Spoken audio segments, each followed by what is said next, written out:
Right form ভার্বের গুরুত্বপূর্ণ একটা রুলস।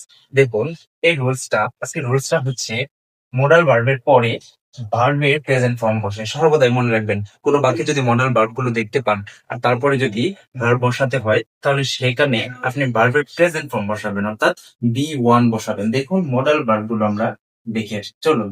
এই যে মডাল ভার্ব সমূহ আমি লিখে রেখেছি: ক্যান, কুড, শ্যাল, শুড, তারপর হচ্ছে উইল, উড, তারপর হচ্ছে may, might, have to, has to, must, etcetera. অর্থাৎ মনে রাখবেন, এই ভার্বগুলো হচ্ছে মোডাল ভার্ব। এই ভার্বগুলো একদম মুখস্থ করে রাখবেন। এই ভার্বগুলোর পরে যে কোনো একটা ভার্ব থাকুক, এরপরে যদি আরেকটা ভার্ব আসে, তাহলে সেই ভার্বটাকে আমরা প্রেজেন্ট ফর্মে লিখবো, অর্থাৎ বি ওয়ানে লিখবো। দেখুন কিছু এক্সাম্পল আমরা দেখে দেখে আসি।